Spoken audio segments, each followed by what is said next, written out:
Hay cosas que no deberían existir. Archivos que no deberían encontrarse. Voces que no deberían hablar. Bienvenido. Esto es Cosas que nadie te contará. Y lo que estás a punto de escuchar, ojalá nunca hubiera llegado a mis manos. Su nombre era Marcos Vidal. Tenía 34 años, vivía solo en un apartamento en el 5º piso de un edificio viejo en las afueras de la ciudad, y llevaba una vida que él mismo describía como perfectamente ordinaria. Trabajaba desde casa como diseñador gráfico. Cocinaba pasta los martes. Llamaba a su madre los domingos. No tenía enemigos. No tenía secretos. No tenía razones para pensar que algo fuera de lo normal pudiera ocurrirle. Eso fue antes del archivo. Todo comenzó un lunes de octubre. Nada especial en ese lunes. El cielo estaba gris, el café se enfrió antes de que pudiera terminarlo, y cuando revisó su teléfono por la mañana encontró una notificación que no recordaba haber activado. Una aplicación de mensajería que apenas usaba le avisaba de un archivo nuevo. Un audio. No había remitente. O más exactamente, el remitente era un número que no existía en su agenda. 12 dígitos. Un código que no correspondía a ningún país que él pudiera identificar. Lo ignoró. Borró la notificación. Siguió con su día. Pero esa tarde, cuando salió a comprar leche, pasó exactamente lo que el audio describía. Lo supo en el momento en que lo escuchó por segunda vez, esa noche, casi sin querer, con los audífonos puestos mientras revisaba correos. La voz era masculina, grave, con una cadencia extraña, como si estuviera leyendo algo en voz alta. Como si narrara un texto ya escrito. Decía, saldrá a las 6:15. Llevará el abrigo azul. Olvidará las llaves dentro y tendrá que tocar el timbre del vecino del cuarto. El vecino no responderá la primera vez. Marcos se quedó inmóvil. Había salido a las 6:15. Llevaba el abrigo azul. Había olvidado las llaves. Y el vecino del cuarto, don Esteban, un hombre mayor que vivía solo, no había respondido la primera vez. La segunda sí. Pero la primera, no. Marcos cerró la aplicación. Apagó el teléfono. Se dijo a sí mismo que era una coincidencia. Que alguien lo había visto salir. Que alguien jugaba una broma ridícula. Que era tarde y estaba cansado y que las cosas siempre parecen más raras de noche. Se acostó. Tardó horas en dormirse. A la mañana siguiente encontró un segundo audio. Mismo número. Misma voz. Esta vez el archivo era más largo.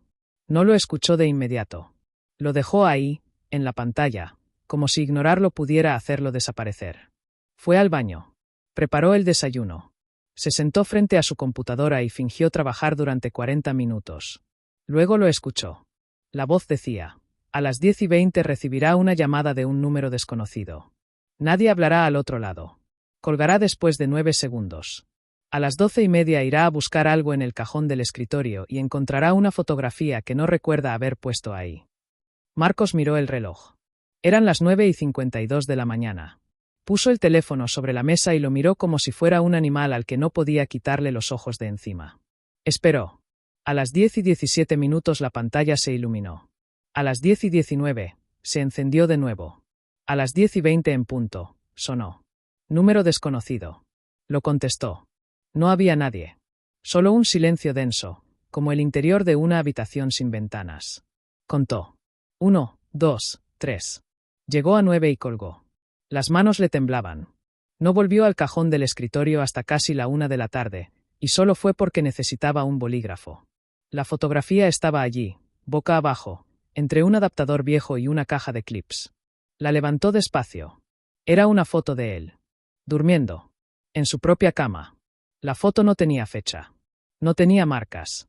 El papel era ordinario, el tipo de papel que sale de cualquier impresora doméstica. Pero la imagen era nítida. Era reciente. Llevaba la misma camiseta que había usado 2 noches atrás. Alguien había estado en su apartamento. O algo peor. Alguien sabía lo que iba a pasar antes de que ocurriera. Marcos Vidal salió de su apartamento ese día con la fotografía en el bolsillo y el teléfono apagado.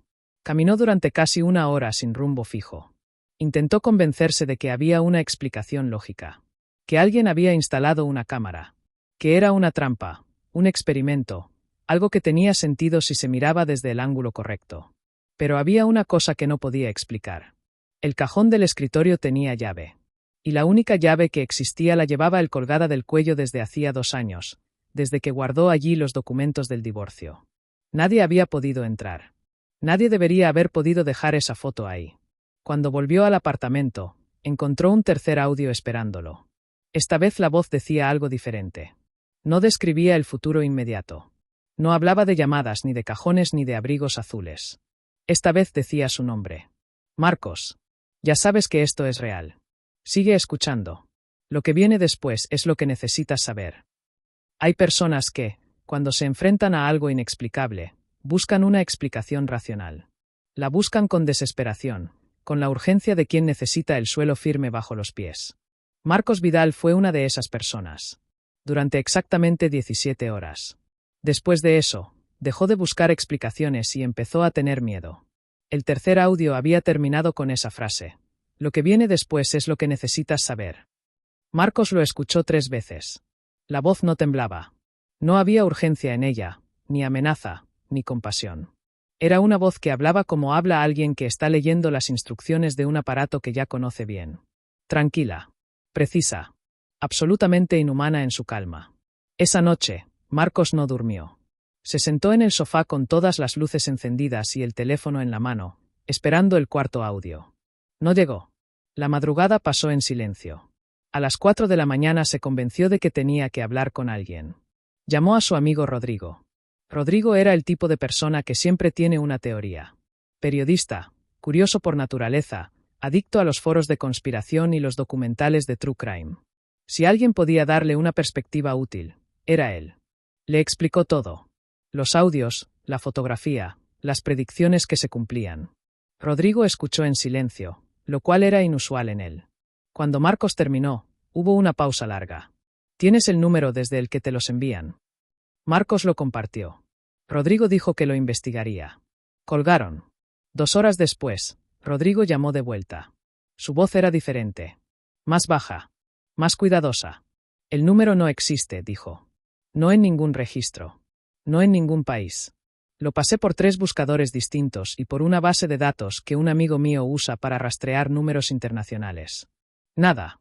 Es como si alguien hubiera inventado ese número específicamente para enviarte esos archivos. Marcos esperó. Pero hay algo más, dijo Rodrigo. Y no sé cómo decirte esto. El audio. Rodrigo le había pedido que le enviara uno de los archivos.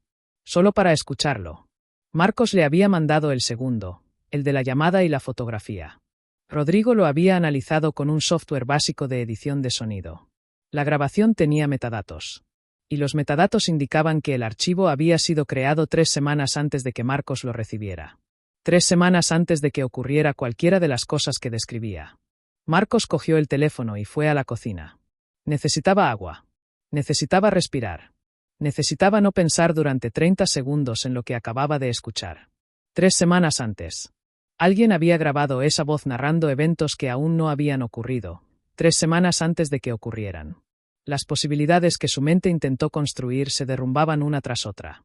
No había trampa posible que funcionara así. No había tecnología disponible que pudiera hacer eso.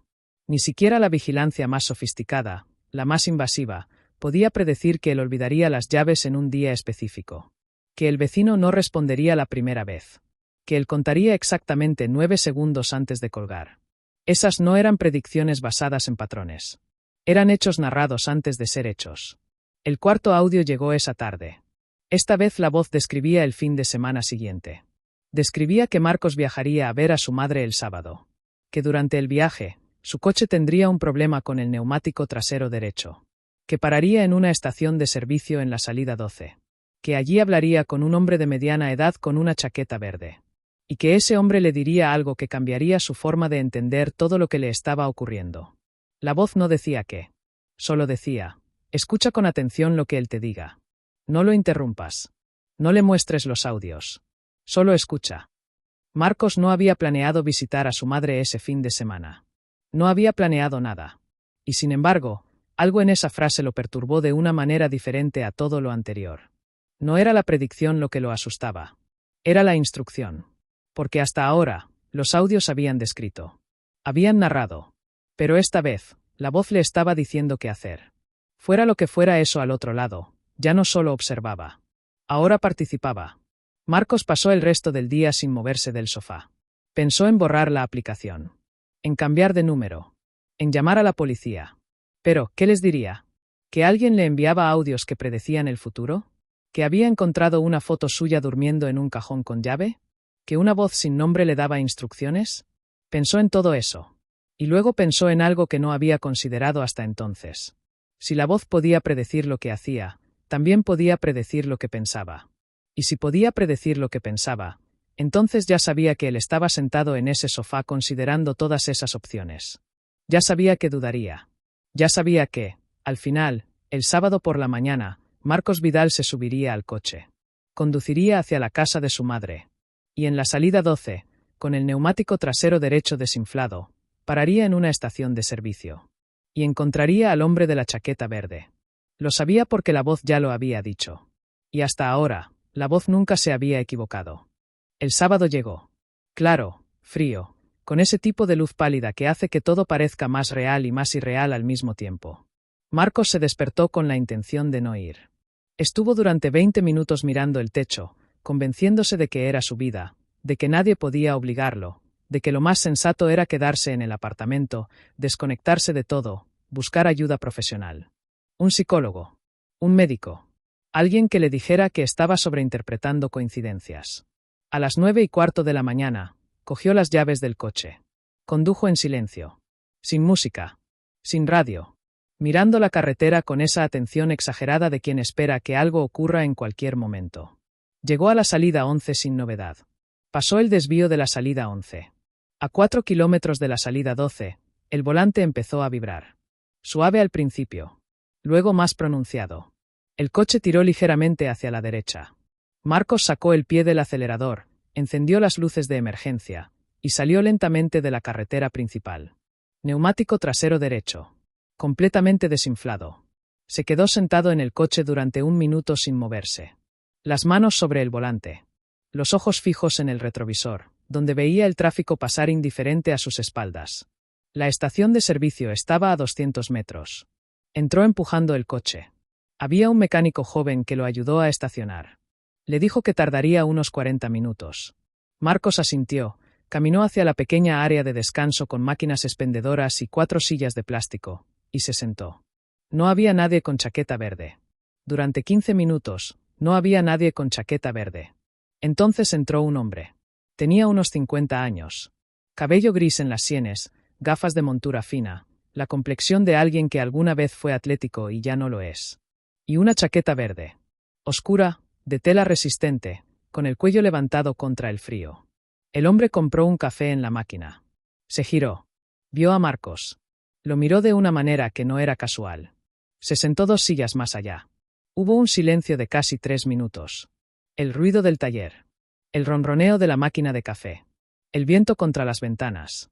Marcos recordó la instrucción. No interrumpas. Solo escucha. Fue el hombre quien habló primero. ¿Cuántos has recibido? Marcos lo miró. No dijo nada. Los audios, dijo el hombre. Su voz era tranquila, sin dramatismo. Como alguien que hace una pregunta cuya respuesta ya conoce. ¿Cuántos te han llegado hasta ahora? Marcos tardó en responder. 4. El hombre asintió lentamente, como si eso confirmara algo. Tomó un sorbo de café. A mí me llegaron 9. Hace 3 años. El silencio que siguió fue diferente al anterior. Más denso. Marcos no apartó los ojos del hombre. ¿Qué pasó? Todo lo que describían se cumplió, dijo el hombre. Cada detalle. Cada frase. Durante 2 semanas fui como un sonámbulo caminando por una vida que ya alguien había escrito antes que yo. Hizo una pausa. Y luego el 9º audio me dijo que vendría aquí. A esta estación. En este día. Y que hablaría con alguien que también los recibía.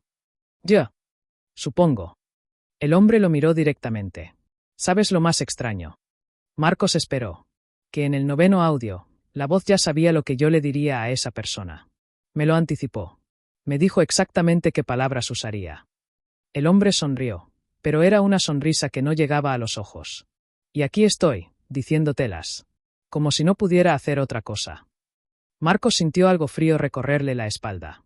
No el frío del invierno. Algo interior. Como si una certeza muy oscura acabara de asentarse en su pecho.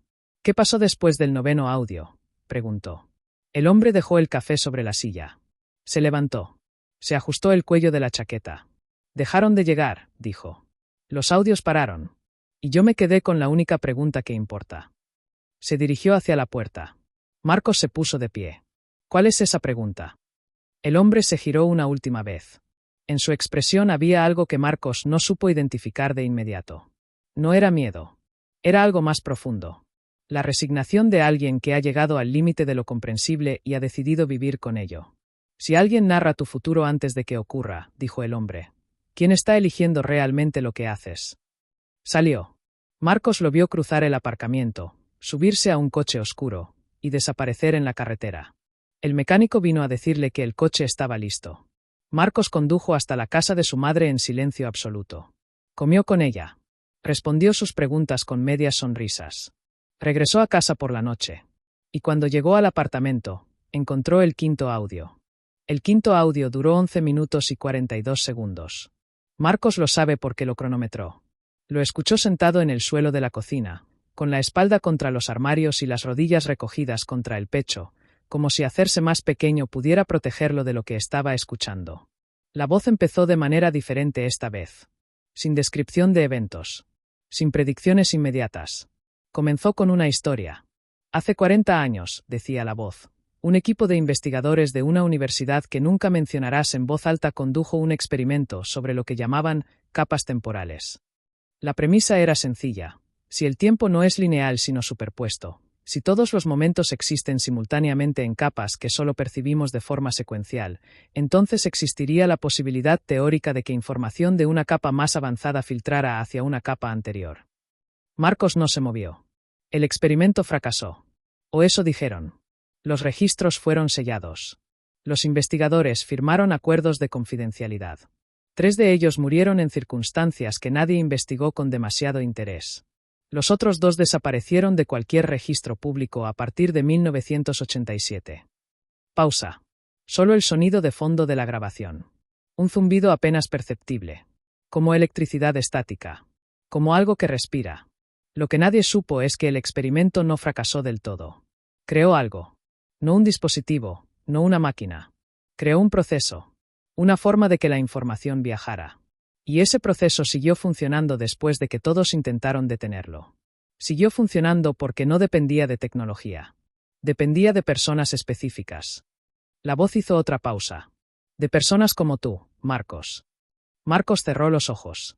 No eres la primera persona que recibe estas grabaciones. Hay otros. Siempre ha habido otros. Algunos durante semanas. Algunos durante meses. Todos comparten algo. Una sensibilidad particular. Una manera de procesar la realidad que los hace receptores naturales de lo que filtra entre las capas. Hasta aquí, Marcos podía decirse que era una historia elaborada. Que alguien muy creativo y muy perturbado había construido esta narrativa para asustarlo. Podía, con esfuerzo, mantener esa interpretación. Pero entonces la voz dijo algo que lo desarmó completamente. Dijo el nombre de su ex esposa. El nombre de soltera, el que ella había recuperado después del divorcio, el que casi nadie usaba. Describió la noche en que Marcos y ella firmaron los documentos. La sala de espera del despacho del abogado. El bolígrafo azul que se quedó sin tinta a mitad de su firma. El gesto de ella al reírse a pesar de todo. Nadie podía saber eso. Era un momento privado, pequeño, que no le había contado a nadie. Ni siquiera a Rodrigo. Esto no es una amenaza, continuó la voz. Esto no es una trampa. Lo que estás recibiendo es real en la medida en que cualquier cosa es real. Y lo que necesitas entender es esto. Las grabaciones no vienen de fuera. No hay nadie enviándotelas. Silencio. Las grabaciones vienen de ti. Marcos abrió los ojos. De una versión tuya que ya vivió todo esto. Que ya llegó al otro lado de esta historia. Y que encontró la manera de enviar lo que aprendió hacia atrás. Hacia este momento. Hacia ti. El zumbido de fondo se intensificó levemente. El hombre de la chaqueta verde también lo recibió. También llegó al otro lado. También entendió. Y también, llegado el momento, envió sus propias grabaciones hacia atrás, hacia la versión de sí mismo que estaba sentada en esa estación de servicio preguntándose qué estaba pasando. Todo se reordenó en la mente de Marcos de una manera que no debería tener sentido y sin embargo lo tenía, de una forma oscura y perfecta.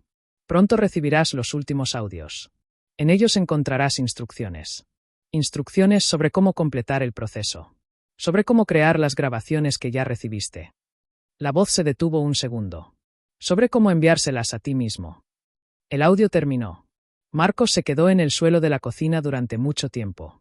Afuera, la ciudad hacía sus ruidos nocturnos, indiferente. El refrigerador zumbaba. Algo goteaba en el baño. Pensó en el bucle.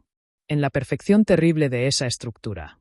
Si él mismo era quien creaba las grabaciones y se las enviaba desde el futuro, entonces todo lo que había pasado no era una intrusión externa. Era un circuito cerrado. Un loop sin principio ni fin. Y en algún punto de ese loop, una versión de él había tomado la decisión de crearlo. O quizás no había tomado ninguna decisión. Quizás la decisión ya estaba tomada. Siempre lo había estado. Quizás el libre albedrío era la última ilusión que estaba a punto de perder. Durmió esa noche con el teléfono apagado. O al menos lo intentó. A las 3 de la mañana se despertó con una certeza absoluta, sin causa aparente, como si algo se lo hubiera susurrado mientras dormía. Cuando encendió el teléfono por la mañana, ya había 2 audios nuevos. Los 2 audios nuevos llegaron juntos, como si hubieran estado esperando a que encendiera el teléfono. 2 archivos. Mismo número sin existencia. Misma voz. Marcos los miró durante varios minutos sin abrirlos. Pensó en la posibilidad de que si no los escuchaba, el bucle se rompería. Si la información no llegaba, no podría actuar según ella, y si no actuaba según ella, el futuro sería diferente. Y si el futuro era diferente, él no podría crear esas grabaciones, y si no podía crearlas, no habrían llegado, y si no habrían llegado. La lógica se retorcía sobre sí misma hasta hacerse insostenible. Abrió el primero. La voz empezó con algo que Marcos no esperaba. Empezó con disculpas. Sé lo que sientes ahora mismo. Sé la sensación de que el suelo se mueve bajo los pies. De que todo lo que creías que era tuyo, tus decisiones, tus pensamientos, tu historia, está siendo reescrito desde afuera. No está siendo reescrito. Sigue siendo tuyo. Pero tuyo de una manera que todavía no sabes ver. La voz tenía algo diferente en este audio. Algo más personal. Menos clínica. Necesito que entiendas algo que tardé mucho tiempo en entender. Las grabaciones no son una trampa. No son una condena. Son una herramienta. Y la razón por la que decidí enviarlas, la razón por la que tú decidirás enviarlas, no es para controlarte. Es para prepararte. Marcos escuchó con los ojos cerrados. Hay algo que va a ocurrir. No en el futuro inmediato. En el futuro cercano. Algo que sin esta preparación destruiría todo lo que eres. Con ella, tienes una posibilidad. Solo una. Y es por eso que el loop existe. Pausa. El loop no fue creado por el experimento de hace 40 años. El experimento descubrió algo que ya existía. Una propiedad de la conciencia humana que bajo ciertas condiciones, en personas con ciertas características, permite exactamente esto. La información siempre ha podido filtrarse. Siempre ha habido personas que recibieron advertencias que no supieron reconocer como tales. Lo llamaron intuición. Premonición. Sueños proféticos. No era nada de eso. La voz se detuvo. Era esto. Eran ellos mismos, hablando desde más adelante. Marcos abrió los ojos. La mañana entraba por la ventana con una luz blanca y fría. Afuera, un pájaro cantaba en algún lugar cercano. Todo parecía completamente normal. Todo parecía completamente imposible. El segundo archivo contiene instrucciones, dijo la voz. Instrucciones sobre lo que debes hacer en los próximos 16 días. No sobre tu vida cotidiana. Sobre algo específico. Hay una persona a la que necesitas encontrar. No el hombre de la chaqueta verde. Alguien más. Alguien que también ha recibido grabaciones, pero que interpretó el mensaje de otra manera. Que tomó una decisión diferente. La voz bajó de tono. Esa persona está en peligro. Y la razón por la que lo está, la razón real, es algo que ninguno de los dos podría entender sin los audios. El primer archivo terminó. Marcos tardó 10 minutos en abrir el segundo. En el segundo, la voz era idéntica, pero algo había cambiado en la cadencia. Era más lenta. Más cuidadosa. Como si cada palabra costara un esfuerzo deliberado. Comenzó con un nombre. Un nombre de mujer. Elena Mora. Describió dónde vivía. El barrio, no la dirección exacta, pero suficiente. Describió cómo encontrarla. Una pequeña librería de segunda mano donde Elena trabajaba los martes y jueves. Describió qué decirle, qué no decirle, cómo ganar su confianza sin asustarla. Y luego describió lo que Elena había estado viendo en sus sueños durante los últimos 3 meses. Imágenes. No audios como los de Marcos. Imágenes. Secuencias de lo que iba a ocurrir, fotogramas de un futuro que se acercaba, que ella había intentado ignorar y no había podido, que la habían llevado al borde de algo que los médicos llamaban disociación y que en realidad era otra cosa. Otra forma de recibir la misma información. La voz decía: Elena Mora no sabe lo que son esas imágenes. Cree que se está volviendo loca. Cree que algo está mal en ella. Encontrarla es urgente porque dentro de 9 días tomará una decisión que no tendrá vuelta atrás. Marcos dejó el teléfono sobre la mesa. Miró la pared frente a él. Pensó. En algún punto de su futuro, él crearía esos audios. Los enviaría hacia atrás. Los enviaría con toda la información que en ese momento del futuro ya tendría. Eso significaba que en algún punto del futuro, él ya habría conocido a Elena Mora. Ya habría entendido todo. O casi todo. Porque había algo que la voz no le había dicho. Algo que faltaba. Un hueco en la narrativa que Marcos podía sentir como se siente la ausencia de un diente, con la lengua tocando el espacio vacío sin querer y sin poder evitarlo. Si él mismo era el narrador de esas grabaciones, ¿por qué no lo sabía todo? ¿Por qué había zonas de sombra? ¿Por qué había cosas que la voz evitaba? A menos que no las evitara. A menos que hubiera una razón específica para no decirlas. A menos que decirlas cambiara algo que no debía cambiar. Marcos se levantó, fue al armario, sacó su chaqueta. Buscó en internet el nombre de la librería que la voz había descrito. Era martes. Elena Mora estaría allí. La librería se llamaba El Margen. Estaba en una calle estrecha del casco viejo, entre una ferretería cerrada con persiana metálica y un local de fotografía que parecía llevar años sin clientes. El escaparate mostraba pilas irregulares de libros viejos sin ningún orden aparente, y un cartel escrito a mano con letras azules que decía: si buscas algo en particular, probablemente no lo tenemos. Si no buscas nada, es posible que lo encuentres. Marcos entró. El olor a papel viejo y madera húmeda era casi físico. Las estanterías llegaban hasta el techo y los libros estaban apilados de cualquier manera, sin orden temático ni alfabético visible, como si alguien hubiera vaciado varias bibliotecas distintas al mismo tiempo y nadie hubiera tenido energía para reorganizarlas. Al fondo, detrás de un mostrador bajo cubierto de post-its y tazas de café en distintas fases de abandono, estaba ella. Elena Mora tenía unos 27 años. Pelo oscuro recogido en un moño imperfecto. Gafas de montura redonda.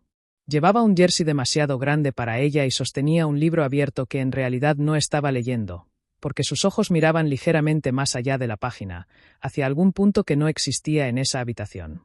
Marcos se acercó despacio. Fingió examinar un estante cercano. Elena levantó la vista.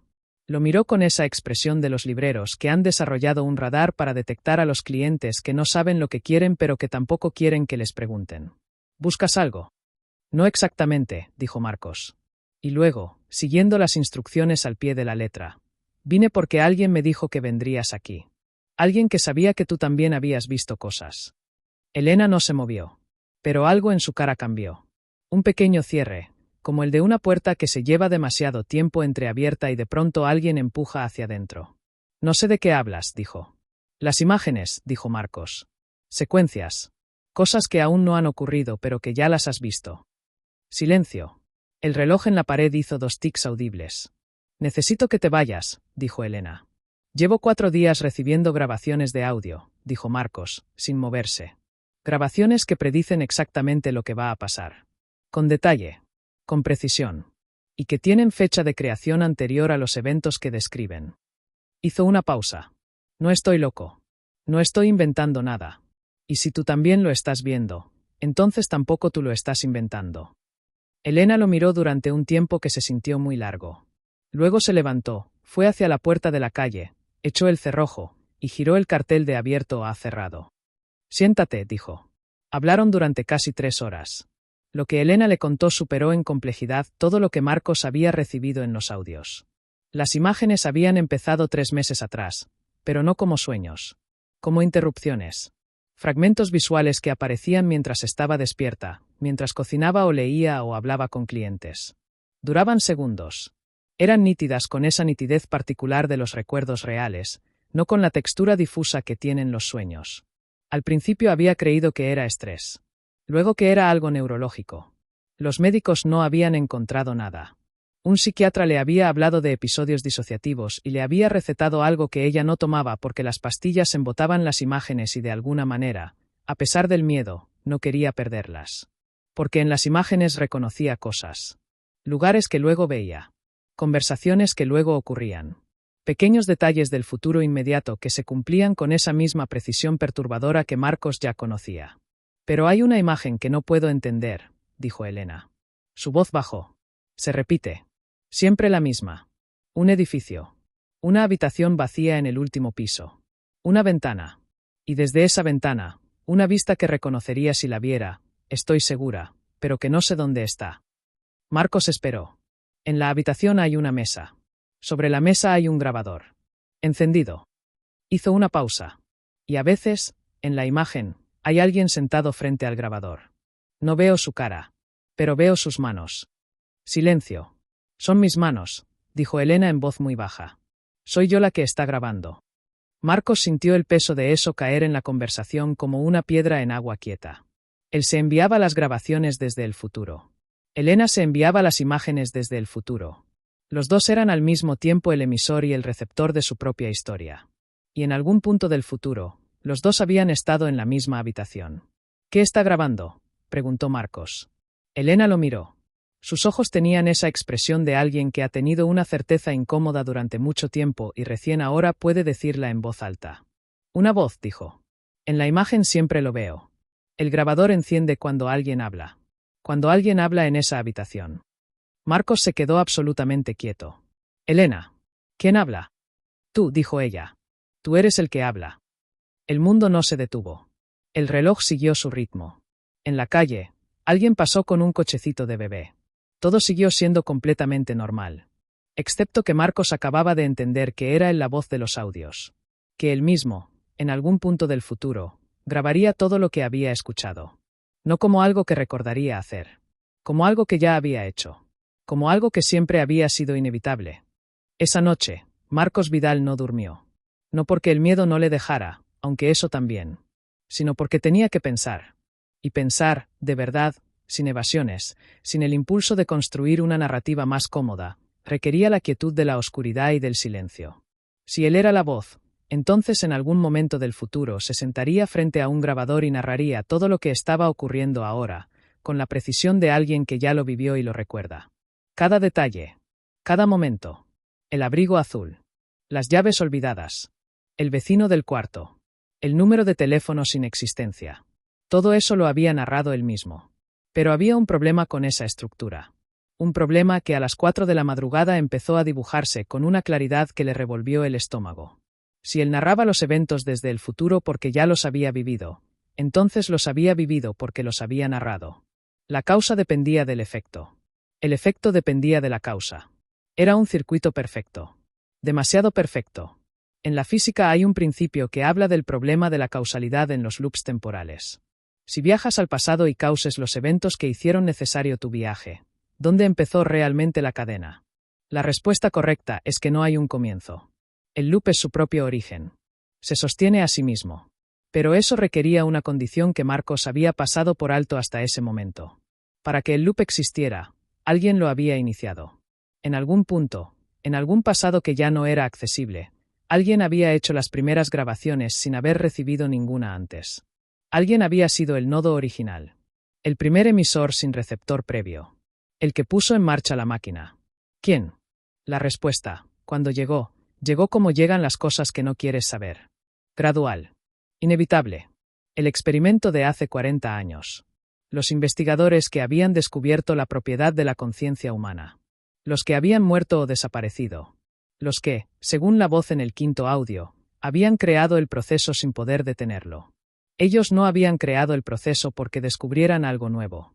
Lo habían descubierto porque alguien les había enviado información desde el futuro. Información que les indicaba exactamente cómo conducir el experimento. Exactamente qué condiciones crear. Exactamente qué personas seleccionar. El loop no era solo entre Marcos y su versión futura. Era un loop mucho más grande. Que abarcaba décadas. Que incluía a investigadores muertos, a personas como el hombre de la chaqueta verde, a Elena Mora y su librería silenciosa, a todos los que habían recibido grabaciones o imágenes o premoniciones a lo largo de los años. Era una red. Y la red no tenía centro visible. O si lo tenía, estaba en un punto que no estaba en el pasado ni en el futuro. Estaba exactamente donde siempre había estado. En el presente. En cada persona que recibía la información y elegía, o creía elegir, qué hacer con ella. Marcos llamó a Elena a las 7 de la mañana. Ella contestó después del segundo tono, lo cual significaba que tampoco había dormido. «Hay algo que no te conté ayer», dijo ella sin preámbulo. «Dime». «La habitación en mi imagen. Creo que sé dónde es». Una pausa corta. «Es en este edificio. En esta ciudad. Llevo 3 meses viendo esa ventana y ayer, cuando llegué a casa, miré por la ventana de mi cocina y reconocí la vista». Marcos se sentó en el borde de la cama. «El edificio está a 2 calles de donde vivo», dijo Elena. «Y el apartamento del último piso lleva meses vacío. Lo sé porque una vez pregunté al conserje sobre el ruido que hacía la cañería». «Silencio. ¿Qué propones?», preguntó Marcos. «Creo que tenemos que subir». Marcos miró su teléfono. Había un 7º audio esperando. Lo había visto al despertarse, pero no lo había abierto. Ahora lo abrió. La voz decía simplemente: «Ve con ella. La habitación del último piso. La llave está bajo el felpudo. Dentro encontrarás lo que necesitas para entender la última parte». Marcos se levantó, se vistió, salió a la calle. El 7º audio no decía qué era lo que encontrarían dentro. Esa omisión, por primera vez, le pareció a Marcos más aterradora que cualquier predicción. La llave estaba bajo el felpudo. Por supuesto que estaba bajo el felpudo. Marcos la recogió con una sensación que ya conocía. La sensación de mover una pieza en un tablero que alguien más había diseñado, siguiendo instrucciones que él mismo, en algún futuro, había dado. Era una sensación que se parecía al mareo. O a la náusea. O a las 2 cosas al mismo tiempo. Elena estaba a su lado. Sus hombros casi se tocaban. Ninguno de los dos habló mientras Marcos metía la llave en la cerradura. La puerta se abrió con un sonido seco. El aire que salió era frío y quieto, como el de un lugar que lleva mucho tiempo sin recibir respiración humana. El tipo de silencio que no es ausencia de sonido, sino presencia de algo que ha estado esperando. Entraron. Era un apartamento pequeño. Una sala vacía con suelo de madera clara. Sin muebles excepto por una mesa al fondo, junto a la ventana del lado norte. Y sobre la mesa, tal como Elena lo había visto en sus imágenes durante 3 meses, había un grabador. Encendido. La luz roja parpadeaba lentamente, indicando que el dispositivo estaba en modo espera. Marcos no se movió durante un momento. Miró la mesa. Miró el grabador. Miró la ventana, que ofrecía exactamente la vista que Elena había descrito. La línea de tejados de la ciudad contra el cielo pálido de la mañana. «Es igual», susurró Elena. No había polvo en la mesa. El grabador era un modelo pequeño y moderno. Había un cuaderno junto a él, cerrado, con una banda elástica negra alrededor. Y debajo del cuaderno, una carpeta. Marcos se acercó. Abrió la carpeta primero. Dentro había fotografías. No la misma fotografía que había encontrado en el cajón. Eran varias. Eran fotos de personas. 7 fotos distintas, cada una con un nombre escrito en la parte trasera con letra cuidadosa, casi clínica. Personas de distintas edades, de distintos países a juzgar por los fondos. Desconocidos para Marcos. Excepto la última. La última era el hombre de la chaqueta verde. Y en la parte de atrás, junto a su nombre, había una fecha. Una fecha futura. 3 semanas a partir de ese día. Marcos abrió el cuaderno. Las primeras páginas estaban en blanco. Luego había texto. Letra apretada, ordenada, en tinta azul. Marcos leyó las primeras líneas y sintió el suelo ceder bajo sus pies. Era su letra. Era exactamente su letra. Inconfundible. La forma específica que él hacía con las L's. La manera en que sus tildes se inclinaban siempre ligeramente hacia la derecha. Era su letra con la misma seguridad con que era su voz en los audios. El texto comenzaba así. Si estás leyendo esto, ya sabes casi todo. Pero hay una cosa que los audios no te dijeron porque yo decidí no decírtela de esa manera. Necesitaba que llegaras aquí por tu cuenta. Necesitaba que lo leyeras en papel porque hay cosas que el oído puede ignorar y que el ojo no puede. Marcos siguió leyendo. Elena leía por encima de su hombro. Las personas en las fotografías no son aleatorias. Son las únicas 7 personas en el mundo que comparten la misma característica neurológica que tú y que Elena. Todos reciben información del futuro. Algunos la reciben como audios, como yo. Algunos como imágenes, como Elena. Algunos la reciben en sueños o en lo que creen que son intuiciones o en coincidencias que se acumulan hasta volverse imposibles de ignorar. Marcos pasó la página. El hombre de la chaqueta verde lleva 3 años intentando entender por qué recibe la información. Pero a diferencia de ti, él ya no está intentando usarla para ayudar. Está intentando venderla. Elena se quedó quieta. Hay personas que llevan décadas buscando esto. No para entenderlo. Para controlarlo. Para usarlo como lo que es, una ventaja absoluta sobre cualquier sistema humano. Si saben que va a ocurrir antes de que ocurra, pueden controlar mercados, elecciones, guerras. Pueden controlar cualquier cosa.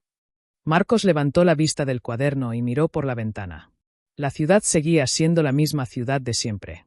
Seguía siendo un martes ordinario para la mayoría de las personas que se movían allí abajo. El hombre de la chaqueta verde ha estado en contacto con ellos durante meses. Les ha dado nombres. No el tuyo todavía, porque aún no te conocía. Pero sabe que existe alguien nuevo. Sabe que un nuevo receptor se ha activado. Y saben cómo encontrar a alguien como tú. Una última vuelta de página. Tienes 3 semanas. La fecha en la parte trasera de su fotografía es el día en que se reunirá con ellos y entregará lo que sabe. Para entonces, necesitas haber terminado algo. Algo que los audios te van a explicar. Algo que yo ya hice, y que funcionó. La última página del cuaderno tenía una sola línea. Graba lo que sabes. Envíaselo. Cierra el bucle. Marcos cerró el cuaderno muy despacio. El grabador sobre la mesa seguía parpadeando. Esperando. El octavo audio llegó mientras Marcos y Elena seguían en la habitación vacía. No llegó al teléfono de Marcos. Llegó al grabador. Sin que ninguno de los dos lo tocara, la luz roja dejó de parpadear y se quedó fija. Una señal de reproducción. El grabador comenzó a emitir sonido. Era su voz. La voz de los audios. Su propia voz, como ya sabía. Pero ahora, escuchándola en esa habitación, con el cuaderno entre las manos y la carpeta con fotografías sobre la mesa, la familiaridad de ese sonido era casi insoportable. La voz dijo: «Sé que estás ahí». Los dos. Elena cerró los ojos un momento. Lo que voy a contaros ahora no está en el cuaderno. No podía escribirlo. No porque no quisiera. Sino porque si lo escribía, si quedaba en papel, existía el riesgo de que llegara a manos equivocadas antes de que vosotros llegaseis aquí. Pausa. Breve. Cargada. La propiedad neurológica que compartís no es una anomalía. No es una mutación ni una enfermedad ni el resultado de ningún experimento. Es lo que los seres humanos siempre hemos sido antes de que aprendiéramos a ignorarlo. Antes de que el ruido del mundo moderno tapara la señal. El grabador proyectaba la voz con una claridad extraña para un dispositivo tan pequeño. Cada ser humano tiene esa capacidad en alguna medida. La mayoría la filtra sin saberlo. Atribuye sus presagios a la casualidad. Descarta sus premoniciones como ansiedad. Aprende desde pequeño que lo que no puede verificarse no existe. Elena miraba el grabador con una expresión que Marcos no supo descifrar. Vosotros no aprendisteis a filtrarlo del todo. Por razones distintas, en momentos distintos de vuestras vidas, la señal siguió pasando. Y eso os convierte en algo muy específico en un mundo donde otras personas descubrieron la existencia de esa señal y llevan décadas intentando atraparla. La voz siguió. Las personas que el hombre de la chaqueta verde va a contactar son reales. Su organización es real. Llevan décadas identificando a personas como vosotros, como el hombre de la chaqueta, como los otros 5 de las fotografías. Y lo que hacen cuando los encuentran no es estudiarlos. No es protegerlos. Es utilizarlos. Los convierten en herramientas de predicción. Les extraen la información que reciben de forma sistemática. Y cuando ya no son útiles o cuando intentan resistirse, los hacen desaparecer. Silencio. Los 3 que murieron del experimento original no murieron de causas naturales. Elena se acercó a la ventana. Miraba la calle de abajo. Sus manos estaban apretadas contra el alféizar. Por eso existe el bucle. Por eso yo, desde donde estoy ahora, decidí crear estas grabaciones y enviarlas. No para guiar vuestras decisiones. Para daros el contexto que necesitáis antes de tomar las vuestras. Porque lo que tenéis que hacer ahora no puede hacerse sin entender exactamente contra qué estáis. Marcos escuchó el sonido de su propia respiración en la habitación silenciosa. Hay una manera de cerrar la puerta. De hacer que la señal deje de ser rastreable. De hacerla indetectable para los instrumentos que ellos usan. Es un proceso que requiere los 7. Requiere que todos los que están en las fotografías lleguen a un mismo entendimiento al mismo tiempo.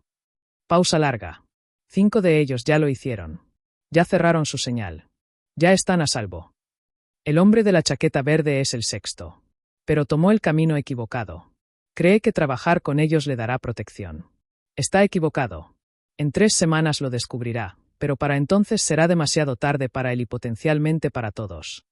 Vosotros sois el séptimo nodo. El último. Y la razón por la que sois 2 en lugar de 1 es que este proceso no puede completarse solo. Necesita a alguien que reciba en audio y a alguien que reciba en imagen. Necesita los 2 canales simultáneamente. El grabador emitió un pequeño clic.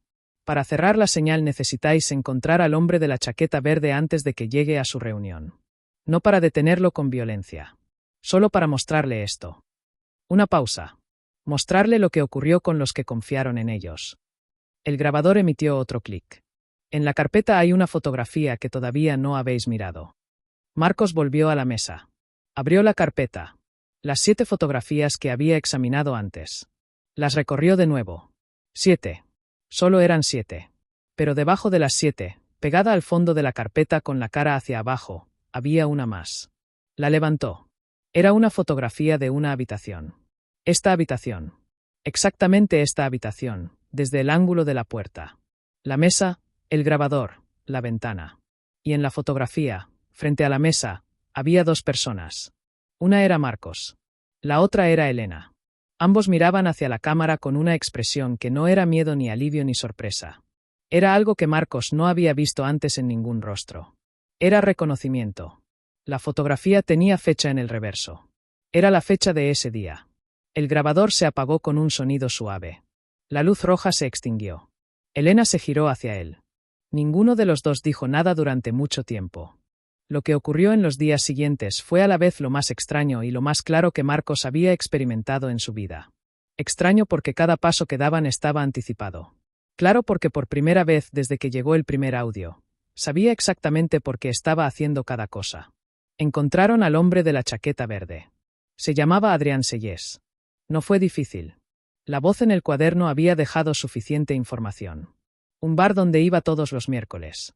Una dirección de correo electrónico que Rodrigo, el amigo periodista de Marcos, pudo rastrear en 20 minutos usando métodos que prefirió no explicar. Se reunieron los 3 un jueves por la tarde en ese mismo bar. Adrián Sellés los miró con la mirada cautelosa de alguien que lleva años esperando una trampa y cree haberla encontrado por fin. Pero Marcos le mostró el cuaderno. Le mostró las fotografías. Le mostró el grabador.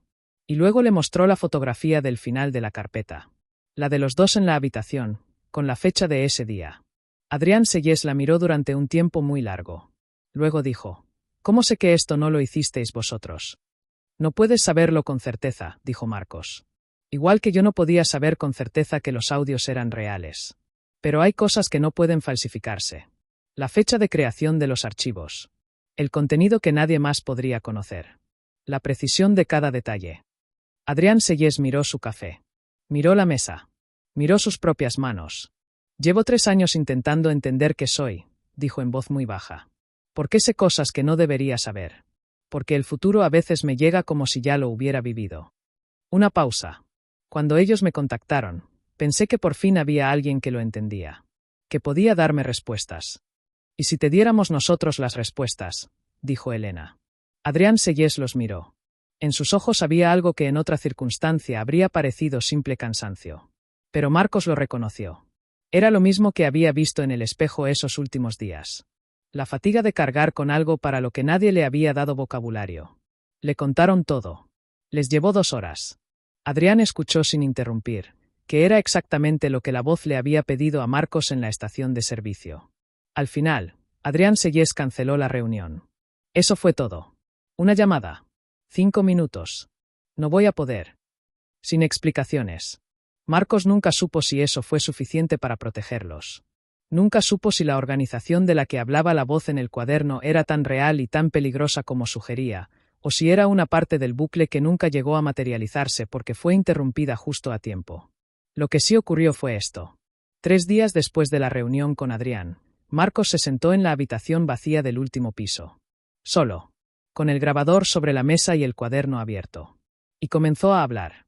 Habló durante horas. Narró cada evento desde el principio, con la precisión de alguien que lo ha vivido y lo recuerda todo, con el detalle de alguien que sabe que cada palabra importa porque cada palabra será escuchada. Habló del abrigo azul, del vecino del cuarto, del número sin existencia, de Rodrigo y los metadatos, de la estación de servicio y el hombre de la chaqueta verde, de la librería y Elena, de la habitación y la fotografía. Habló de todo. Cuando terminó, tomó el grabador. Dividió el archivo en partes. Creó cuentas temporales en plataformas que no requieren verificación. Programó los envíos con 3 semanas de retraso. Y envió los audios a su propio número. A su número actual. Al que había sido su número 3 semanas atrás. Al número que en ese momento, en ese pasado que ya era inaccesible, estaba esperando una notificación de una aplicación de mensajería que casi no usaba. Cerró el loop. Salió de la habitación. La dejó exactamente como la había encontrado. La llave bajo el felpudo. El cuaderno sobre la mesa. La carpeta. Las fotografías. Todo listo para la próxima vez. Porque mientras bajaba las escaleras, entendió la última cosa que los audios nunca habían dicho explícitamente. La cosa que su yo futuro había decidido dejar para que la descubriera solo, en este momento, en estas escaleras, con la ciudad abriéndose ante él al otro lado de la puerta. El bucle no terminaría con él. Él no era el último. Era uno más en una cadena que venía de mucho antes y que continuaría mucho después. Cada persona que cerraba su señal, cada nodo que se completaba, lo hacía para proteger al siguiente. Y al siguiente. Y al siguiente. La red no tenía centro porque todos eran el centro. Y la cadena no tenía fin porque el fin siempre se convertía en el comienzo. Marcos salió a la calle. El sol de la tarde caía sobre las piedras del casco viejo con esa luz específica del otoño que hace que las cosas parezcan más reales de lo que son. O quizás exactamente tan reales como son. Su teléfono vibró. Una notificación. Una aplicación de mensajería. Un número que no existía en su agenda. Un archivo nuevo. Un audio. Marcos lo miró. Sonrió con una tristeza serena que no tenía palabras adecuadas. Guardó el teléfono en el bolsillo sin abrirlo. Lo abriría más tarde. Porque ya sabía lo que decía. Hay algo que no te conté. Algo que ninguno de los personajes de esta historia supo. Algo que la voz en los audios nunca dijo porque no podía decirlo. Porque decirlo habría roto el bucle de una manera que no tenía reparación. Escúchame con atención. Cuando los investigadores de hace 40 años condujeron su experimento, descubrieron algo que en los archivos sellados llamaron el efecto espejo. No era la propiedad de la conciencia humana de recibir información del futuro. Era algo anterior a eso. Más fundamental. El efecto espejo era esto. Bajo ciertas condiciones, la mente humana no recibe información del futuro. La genera. No hay un futuro que transmita señales hacia el pasado. No hay una versión de Marcos en algún punto adelante de la línea temporal que grabe audios y los envíe hacia atrás a través de una propiedad misteriosa de la conciencia. Todo eso era verdad desde dentro del sistema. Pero el sistema en sí era diferente. Lo que ocurre es esto. Cuando una persona con la sensibilidad neurológica adecuada, bajo presión suficiente, comienza a creer que está recibiendo información del futuro, su cerebro construye esa información. La crea. Con toda la precisión y el detalle de los que es capaz, que resulta ser una precisión extraordinaria. Y luego, en un proceso que la neurología moderna apenas ha empezado a comprender, actúa de manera inconsciente para que esa información se cumpla. Marcos no olvidó las llaves porque el audio lo predijo. Las olvidó porque, habiendo escuchado el audio y habiéndolo ignorado conscientemente, su mente lo procesó en otro nivel y creó exactamente las condiciones para que el olvido ocurriera. Salió a las 6:15. Con el abrigo azul. Sin las llaves. No porque fuera inevitable. Porque su cerebro, convencido de que lo era, hizo que así fuera. El vecino del cuarto no respondió la primera vez porque Marcos, sin darse cuenta, llamó al timbre con menos fuerza de lo habitual, con la vacilación de alguien que espera que no respondan. Una vacilación tan pequeña que él mismo no la notó. Cada predicción era una instrucción que él ejecutaba sin saberlo. Y la fotografía en el cajón con llave. Marcos la había puesto él mismo. Semanas antes. En un estado disociativo leve, de madrugada, sin memoria consciente del acto. Lo sé porque los investigadores de hace 40 años documentaron exactamente este tipo de episodios en sus sujetos de estudio. Acciones realizadas en estados alterados que la mente borraba de la memoria consciente pero que quedaban impresas en el entorno como pruebas aparentemente sobrenaturales. El número sin existencia era su propio número, configurado de manera diferente en una cuenta secundaria que él mismo había creado meses atrás en otro episodio similar y que no recordaba. Rodrigo, el amigo periodista, no encontró el número en los registros porque Marcos no se lo dio completo. Se lo dio con un dígito equivocado. Uno solo. Y Rodrigo, que confiaba en él, no verificó la información de manera independiente. Los metadatos del archivo eran falsos. Cualquier metadato puede modificarse. El hombre de la chaqueta verde existía. Era real. Pero la conexión entre él y Marcos no fue sobrenatural. Fue la red de Rodrigo, quien, al investigar el número, había encontrado el perfil de Adrián Sellés en varios foros de fenómenos paranormales y había sugerido la conexión sin decírselo a Marcos directamente. Una sugerencia plantada en la conversación sin que ninguno de los dos lo reconociera como tal. El cuaderno con la letra de Marcos era de Marcos.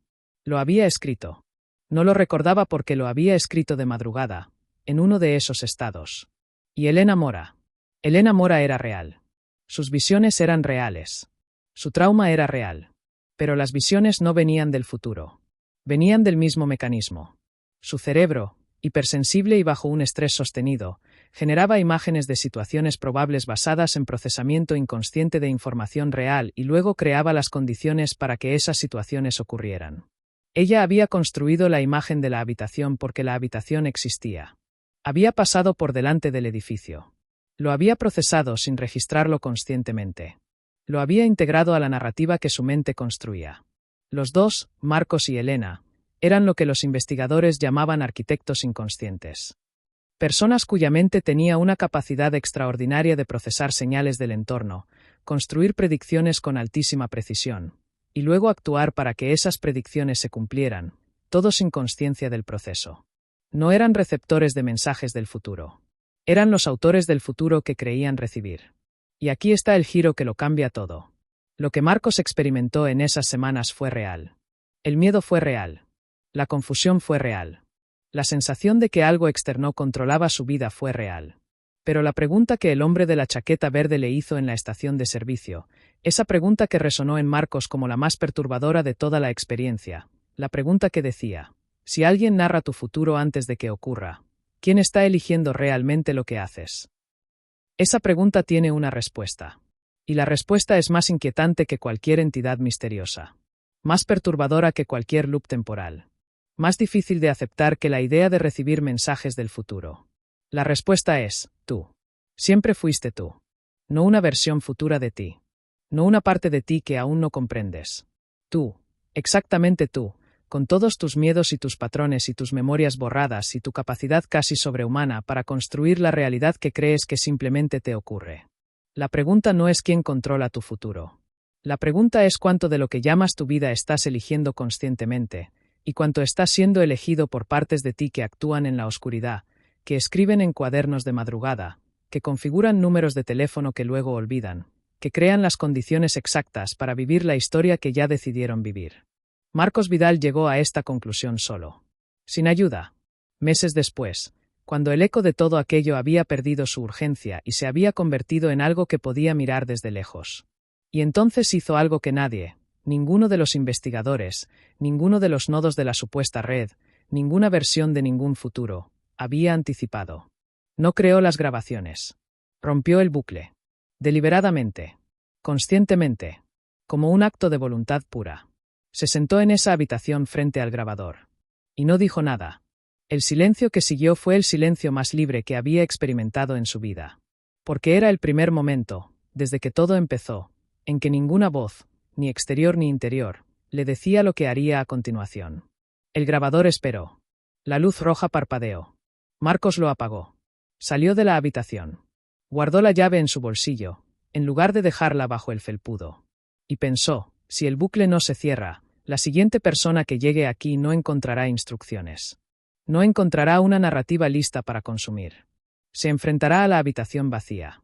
Al silencio. A la libertad aterradora de no saber qué sigue. Quizás eso también era una forma de mensaje. El más honesto de todos. Quizás la única verdad que merece transmitirse de una conciencia a otra no es que va a ocurrir, sino que lo que ocurra lo decides tú. Aunque no sepas cuánto de ese tú está despierto cuando lo decides. Y así termina la historia de Marcos Vidal. O quizás no termina. Quizás el hecho de que estés escuchándola ahora mismo, de que hayas llegado hasta este punto sin poder detenerla, de que sientas ese extraño peso en el pecho que se parece al reconocimiento más que al miedo. Quizás eso también dice algo sobre ti. Sobre qué tipo de persona llega hasta el final de una historia así. Sobre qué partes de ti permanecen despiertas mientras el mundo duerme. Si llegaste hasta aquí, no fue por casualidad. Nada de lo que hacemos es completamente casual. Sabes dónde encontrarnos. Esto es cosas que nadie te contará. Y si necesitas más historias como esta, si algo en ti necesita seguir buscando en los bordes de lo que se puede decir, suscríbete. Activa la campanita. No porque te lo pidamos, sino porque si estás aquí, ya sabes que hay cosas que no pueden dejar de contarse. Y nosotros no vamos a parar de contarlas. Hasta la próxima vez que nadie debería saber lo que sabes.